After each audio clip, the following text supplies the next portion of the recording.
हमारे घर से हमें कभी कृपा कर दी हमको नहीं पता चलता। देखिए इस प्रकार से आकाश घनश्याम इनकी अपेक्षा नहीं करते हैं। कौन हमारा एहसान मानेगा, कौन धन्यवाद देगा? ऐसे प्रभु भी हैं, कोई एहसान नहीं, कोई धन्यवाद नहीं चाहते हैं। भगवान कृपा दृष्टि कर रहे हैं, पर जो समीक्षा करने वाले हैं वह तो कृपा को देख लेते हैं, पर अज्ञान की निद्रा में सोने वाले को तो प्रभु की कृपा पता ही नहीं चलता। ऐसे अज्ञानी जो कुछ मिला ऐसा लगता कि सब कुछ यही है, ये पता नहीं कि सारा कुछ यही छोड़ के चले जाना है। अच्छे कर्म करो, बड़ी महल अटारियां बना दिए तो भगवान को ही भूल गए, ये सोच लगे कि यार सब कुछ है, लेकिन असली घर को तो भूल ही जाते हैं। ऐसे ही देखो ज्ञान गंगा में भी कई प्रकार के धूर्त मूर्ख आ जाते हैं, नहीं आते हैं, कई प्रकार के आते हैं, तर्की को तर्की वितर्की जो नास्तिक लोग होते हैं। ये पहले से चल गया रहा। जब राम विश्वामित्र जी जब बड़े बड़े यज्ञ करवाते थे तो बड़े राक्षस क्या है विघ्न डालते थे, यज्ञ पूरा होने नहीं देता। ये पहले से चल गया रहा, आज भी ऐसे ही चल रहा है। कई ऐसे राक्षस होते जो कि कुछ ना कुछ विघ्न डालते ही रहते हैं, कभी कुछ कभी कुछ। तो ये पहले से चल के आ रहा महाराज, ये आज की बात नहीं है। लेकिन हमको ऐसा नहीं सोचना चाहिए कि भाई ऐसा बोल रहे तो बस बंद करो, आगे नहीं करना, हम तो करते रहेंगे। हरिद्वार में तो न कथा हुआ चक्र की कमी है, न कथा स्थल की कमी है, भक्त जनों की कमी है, भक्तों को ढूंढो।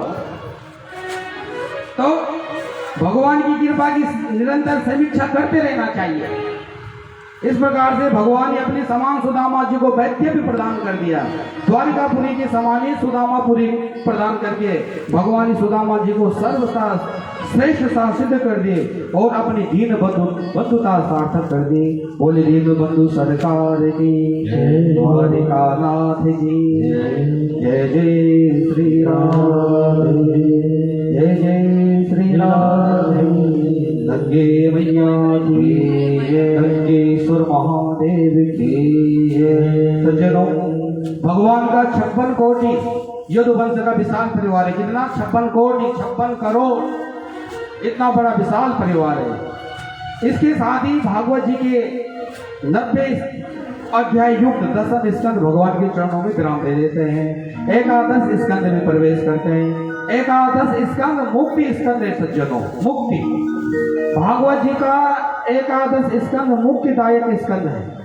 इसको घर में खूब पढ़ना चाहिए, क्योंकि कथा में आप जहां भी गए होंगे आपको एकादश स्कंद पूरा नहीं सुनने को मिला, क्योंकि समय अधिक हो जाता है।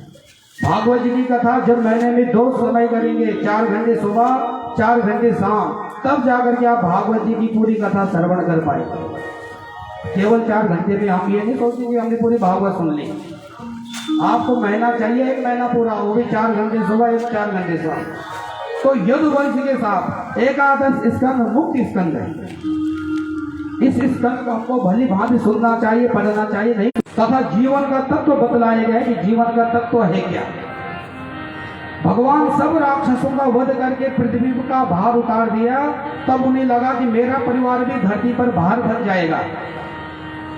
प्रभु को लगा कि हम देख रहे हैं कि यदुवंशी बालकों में बड़ी उदंडता आती जा रही है, जैसे आप देख ही रहे हैं उदंडता, तो क्यों ना अपने वंश के विनाश का भी बीज बो दिया जाए।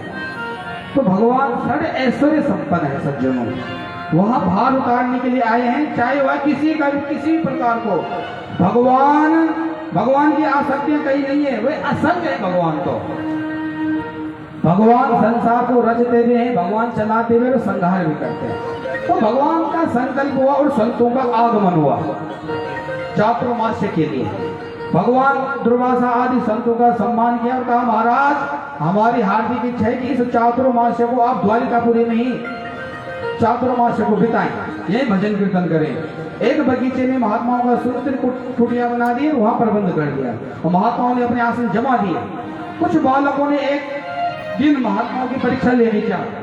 इन महात्माओं का बड़ा नाम सुना है कि सिद्ध कोटि के महात्मा त्रिकालज्ञ होते हैं। तो सब बालक इकट्ठे होकर के महात्माओं के पास चल पड़े। कैसे योजना बनाई है?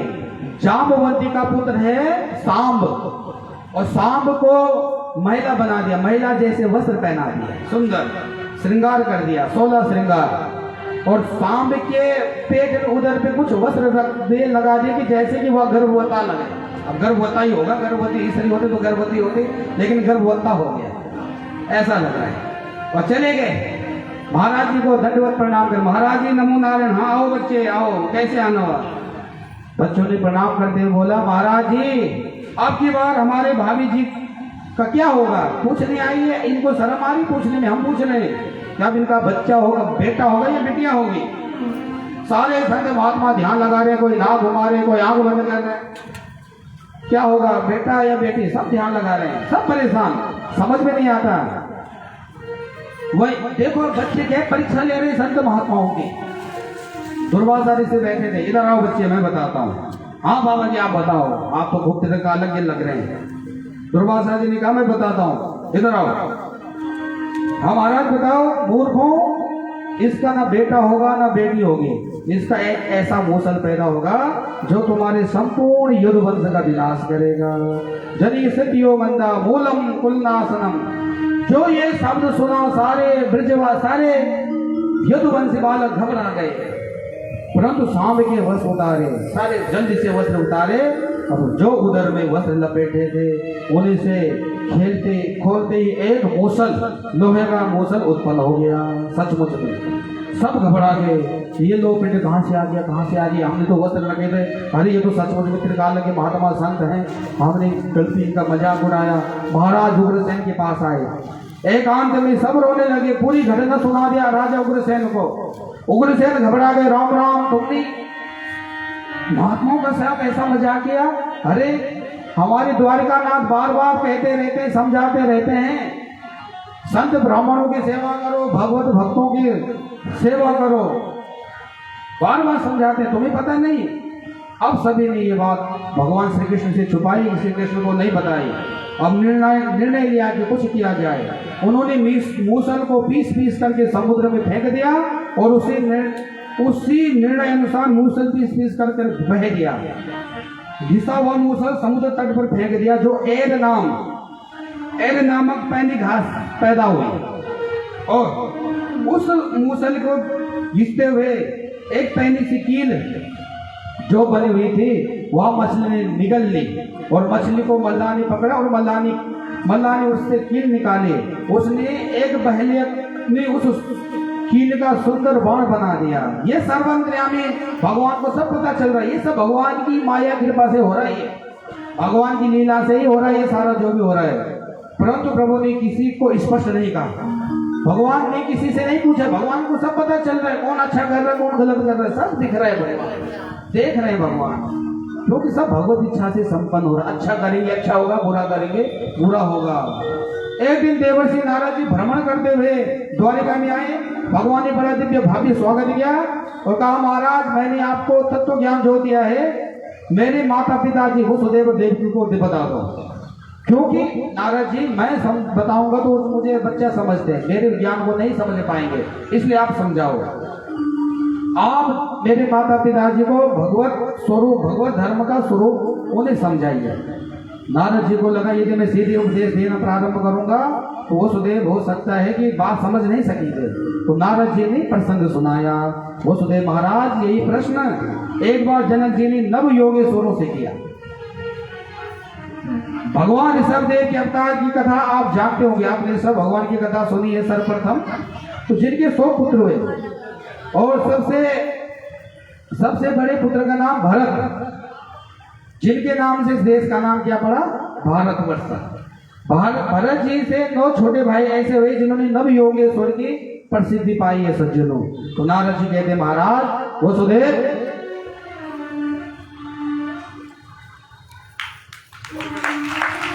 ये हमारे सुदामा जी के अभिनय नाटक करता हमारे बाबूजी श्रीमान मोहनलाल शर्मा जी, बहुत बहुत बधाई है आपको, भगवान खूब शक्ति दे। तो महाराज वसुदेव ने ये 9 महात्माओं जैसे ही जनक जी के दरबार में पहुंचे तो जनक जी ने सबका पूजन किया और उन नव योगेश्वरों से जनक जी ने पूछा दुर्लभो मानसो देहिना क्षण भंगुर तत्रापि दुर्लभम मन्ये वैकुंठ प्रिय दर्शनम। महाराज मनुष्य शरीर बड़ा दुर्लभ है और उस पर भी मनुष्य शरीर मिल जाए तो निश्चित मत हो जाओगे अब मनुष्य शरीर मिल गया तो आनंद में रहेंगे, कोठी बंगला मिल गया आनंद में रहे, ऐसा नहीं है। मनुष्य शरीर मिला तो धर्म कर्म परोपकार सदाचार के लिए मिला है। कल्याण की फुर्सत से सोच लेंगे, ऐसा ना सोचो कि हम आगे कथा बाद में सुनते रहेंगे। देखिए, समय का भरोसा नहीं है, काल का भरोसा नहीं, किसी के पास कोई गारंटी कार्ड नहीं है। आपको पता है कि 100 साल है आज, लेकिन पक्का है क्या है किसी के पास गारंटी कार्ड?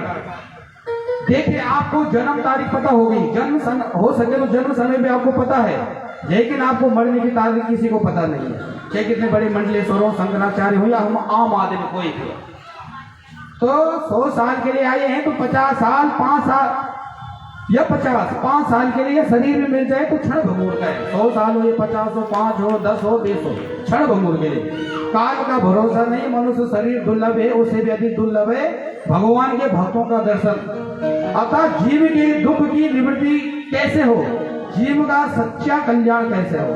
तब कवि नाम का जो प्रथम योगेश्वर है, उन्होंने कहा, राजन ध्यान से सुनो, भगवत धर्म का आचरण से ही जीव का परम पद की प्राप्ति होती। किससे?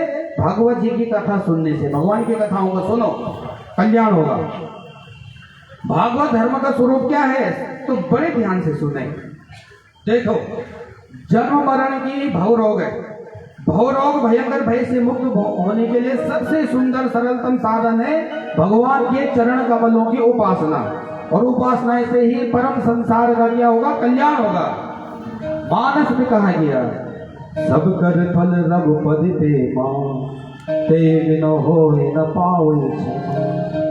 जिन लोगों का चित्त हमेशा उद्विग्न रहता है, वह भी यदि भगवान के चरणों की उपासना करें तो उनकी सारी चिंता दूर हो जाती है। और उसी प्रकार कबीश्वर नाम के राजा जनक को इस तरह से बड़ा सुंदर उपदेश दिया।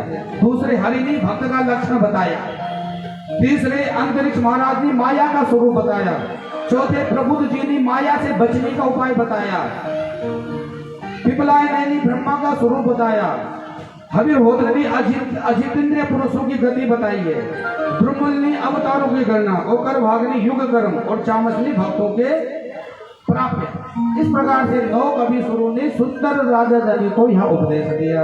नारद जी कहते, वसुदेव जी, आप ही श्री कृष्ण को पहचानिए।